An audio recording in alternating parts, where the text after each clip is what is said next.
El jueves 30 de julio, Abelardo de la Espriella estaba en Bogotá terminando su empalme. Y que no te suene esto raro, que lo del empalme es como llaman ahí al proceso de transición de un gobierno saliente y otro entrante. Dicho eso, durante este proceso ha lanzado un ultimátum. Dio menos de una semana para entregarse a los cabecillas de las disidencias de las FARC, del Clan del Golfo y del Frente de Guerra Urbano Nacional. Bueno, el ELN, vaya. ¿De quién? De la UDEF. ¿De quién? De la UDEF. ¿De quién? De la UDEF. ¿De quién? Ha dicho literalmente: bandido que no se someta lo vamos a dar de baja. Luego no digan que no les habíamos advertido. La cosa es muy sencilla. Tienen ya menos de una semana para entregarse. Aquí no va a haber falsos procesos de paz. La única paz en la que creo es la que se pone con las armas y las leyes de la República. Bandido que no se someta lo vamos a dar de baja. Luego no digan que no se lo va a advertir. Entonces están a tiempo para someterse a la ley y evitar caer bajo las leyes y las balas de la fuerza pública, que hará su labor y será respaldada por el presidente de la República, porque aquí el 7 de agosto vuelve la autoridad para darle orden a las cosas. A la gente decente, a la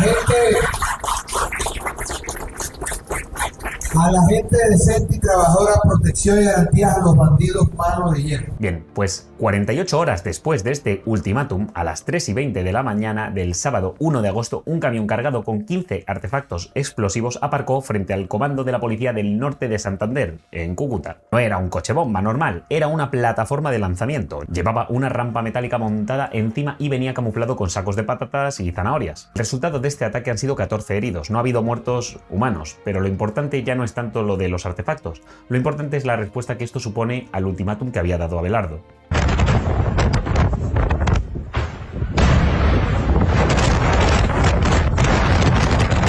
Hoy vamos a ver qué pasó exactamente, quién lo hizo, por qué lo hizo y qué podemos esperar a futuro. Pero antes ya sabes, déjala comentada, suscribida, compartida, me gusteada, ojo al canal de directos y dicho eso, vamos al lío. Empecemos con cómo ha sido el ataque. Veréis, nos encontramos en el barrio Tasajero, en Cúcuta, a 400 kilómetros de Bogotá y pegaditos a la frontera con Venezuela. De hecho, aquí al lado está el puente Simón Bolívar, que es una de las principales vías terrestres que unen Venezuela con Colombia y que ha sido protagonista de muchas crisis migratorias en el pasado. El comando de la policía departamental está pegadito a Cenebastos, que es el principal punto de abastecimiento de esta ciudad. Y esto no te lo cuento por meter relleno. De normal, por ahí a las 3 de la mañana pasan muchos camiones con suministros, por ejemplo con verduras, y llevan todo al mercado de abastos. Es decir, que un camión aquí aparcado a las 3 de la mañana no llama mucho la atención, parece un día normal. Y por eso mismo lo usaron. El vehículo donde se llevaban los explosivos era un camión ligero de reparto con matrículas falsas.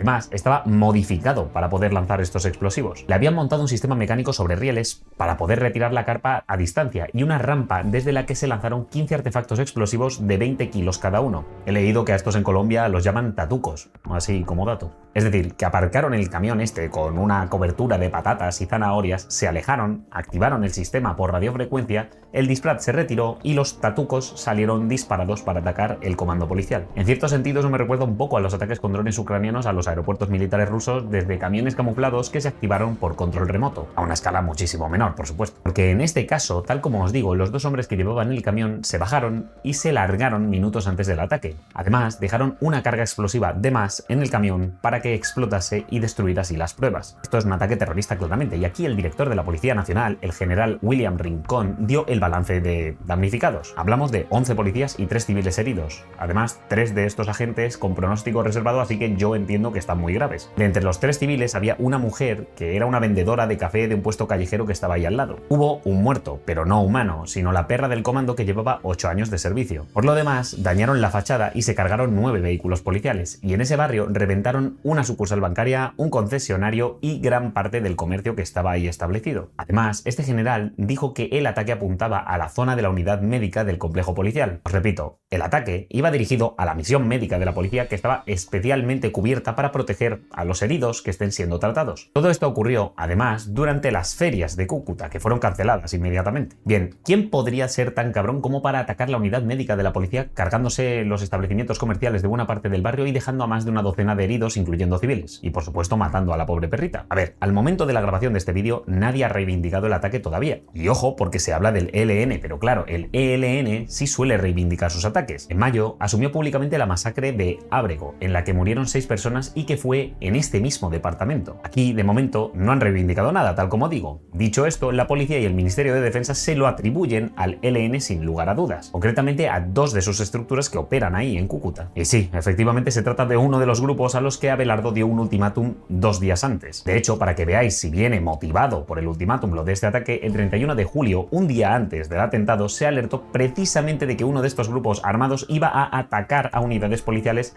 lanzando o activando artefactos explosivos. Días antes ya habían emboscado a una caravana policial dejando 2 heridos, siendo este ya el tercer ataque contra la policía en el norte de Santander en menos de una semana. Con esto que os cuento solo quiero que entendáis que la región ya viene calentita y que pongamos un poquito de atención a lo que es el ELN. Nació en 1964 como una guerrilla marxista influida por la Revolución Cubana.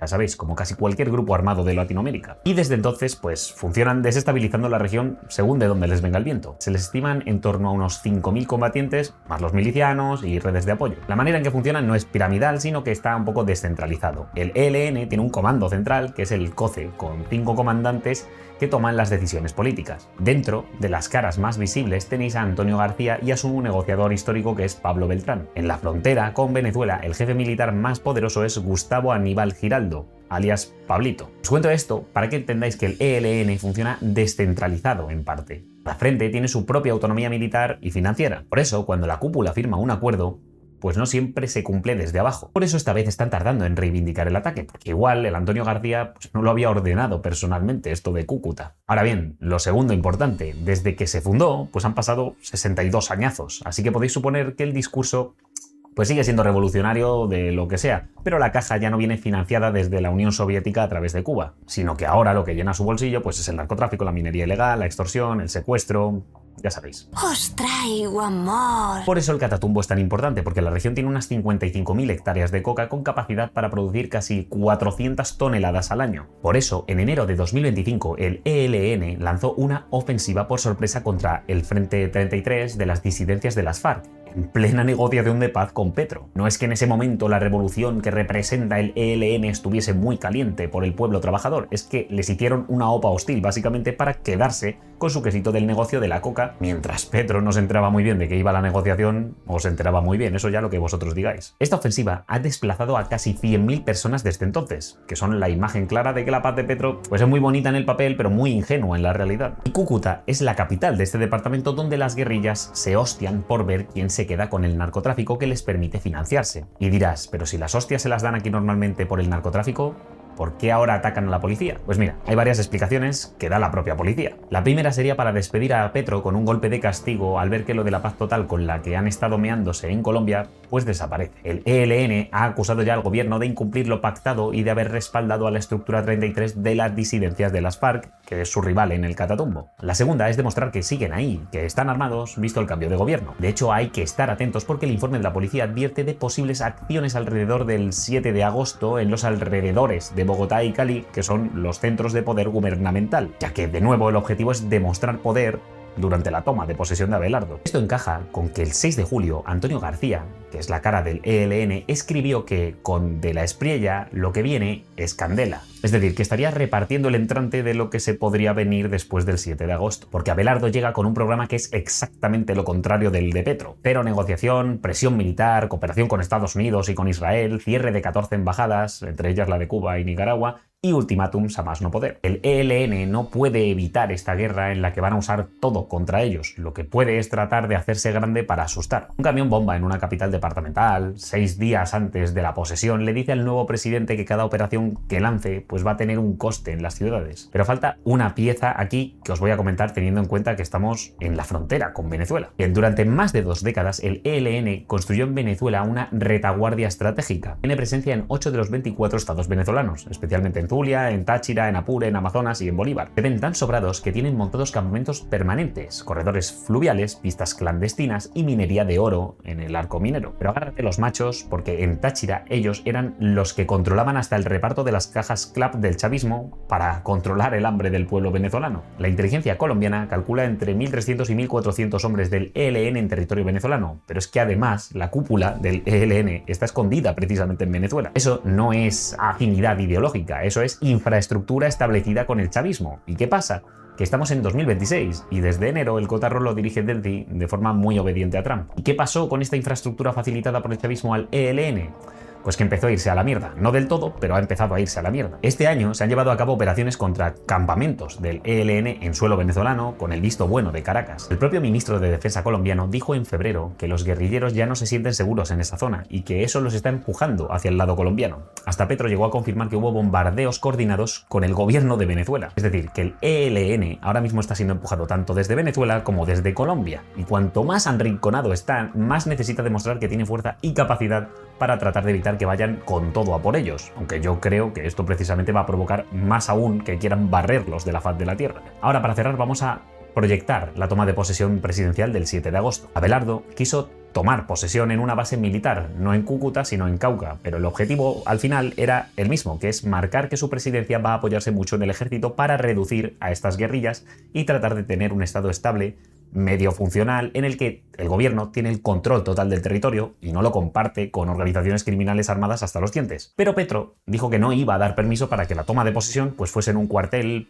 para privar a De la Espriella de esa imagen tan oficial de ruptura con su plan de paz total. A ver, la ruptura es real, lo que pasa es que pues no lo haría de una manera tan ceremonial. La ceremonia será en Cali, en una de las instalaciones de la Universidad Santiago de Cali. Va a ser la primera investidura presidencial de la historia de Colombia fuera de Bogotá. Y el dispositivo de seguridad que se ha preparado apunta a unos 11.000 militares y policías, con operaciones terrestres, aéreas y marítimas. Y en Cúcuta, además, han decretado el día sin carro, o sea, sin coche, para el 7 de agosto. De la Espriella ha condenado el cobarde atentado terrorista y ha prometido que los responsables caerán con todo el peso de la ley. Además, no ha perdido la ocasión de dejarle un guiñito a Petro al decir que la fuerza pública está siendo atacada por grupos a los que el gobierno de Petro dio alas para fortalecerse. Pero mientras todo esto ha pasado, ¿sabéis dónde estaba Petro? Pues el cabrón voló a La Habana. Su último viaje oficial lo usa para reunirse con Díaz-Canel para criticar la política de Trump en el Caribe, mientras Cuba sufre su cuarto apagón nacional. Pauso para que os deis cuenta de algo. A Cuba se le va la luz todos los días, pero por zonas. De apagarse toda la isla a la vez, llevamos 4 situaciones en lo que va de año. En Cuba, la red eléctrica ha sufrido un nuevo colapso total, sumiendo al país caribeño en otro apagón nacional. Es el primero de este mes de agosto y el sexto ya en lo que llevamos de año. Cada uno de estos apagones implica, además, que haya menos agua y que los ventiladores se detengan por completo. El gobierno cubano acusa a Washington de ser responsable de esta situación, mientras que Estados Unidos considera que la crisis se debe a una mala gestión interna. Todos tienen la culpa menos yo. Y ahí teníais a Petro en una de ellas dando clases de moral y dignidad en Cuba, uno de los proxies que financiaba al ELN a través de la Unión Soviética para desestabilizar a Colombia, y que aún a día de hoy opera siendo la guerrilla más grande del país y que acaba de atacar a fuerzas policiales y a civiles en Cúcuta. Creo que es una manera de despedirse de la presidencia extremadamente apropiada para un presidente como Petro, la verdad. Sí dejar claro que al menos Cepeda, que había llamado a la desobediencia civil en su momento, ha condenado el atentado y también cualquier plan contra la toma de posesión de Abelardo, aunque por casualidades de la vida, ellos ya anunciaron que no van a ir a la toma de posesión. No sé si en señal de protesta o porque esperan que pueda pasar algo y no quieren estar en la línea de tiro. Por rechazar de manera enfática los atentados y acciones terroristas que hemos visto en la mañana de hoy o en la noche de ayer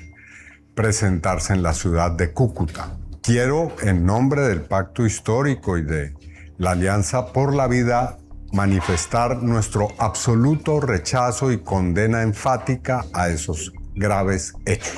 Pero bueno, resumiendo, el atentado de Cúcuta no ha matado a ninguna persona, aunque sí a una perrita de la policía, pero ha conseguido que el cambio de gobierno se dé en una situación de guerra. Bueno, viendo cómo Abelardo quería tomar posesión en un cuartel, creo que es exactamente lo que él quería, por eso de transmitir que se viene mano dura. El ELN solo está dándole argumentos para ello. Petro se despide de la presidencia desde La Habana, sin luz, con su plan de paz total volando por los aires en un sentido más literal de lo esperado, con la guerrilla territorialmente más fuerte que cuando él llegó y con policías siendo atacados constantemente en sus feudos. Abelardo recibe exactamente el escenario que ha prometido combatir, una guerrilla financiada por cientos de toneladas de cocaína al año y con la incógnita de qué podemos esperar en este conflicto. La pregunta nunca ha sido si Abelardo va o no a responder a estos ataques, va a responder. Ha hecho campaña electoral con ese escenario. La pregunta de verdad es si conseguirá cepillarse al ELN y al resto de guerrillas o si Colombia va a seguir siendo un país domado por guerrillas y narcotraficantes. Porque bombardear campamentos con la tecnología actual es relativamente fácil, pero desmontar 55.000 hectáreas de coca y una economía de miles de millones de dólares es algo muy distinto. Aunque bueno, recuerda que yo te cuento esto sin tener ni idea del asunto, así que ilústrame tú en comentarios. ¿Crees que la mano dura funciona contra una guerrilla narcotraficante o será como echar gasolina al fuego? Te leo. Suscríbete si no lo has hecho y hazte miembro, que ayuda mucho al canal. Echa un ojo a los vídeos para mantenerte en el debate y nos vemos en la próxima. Hasta luego.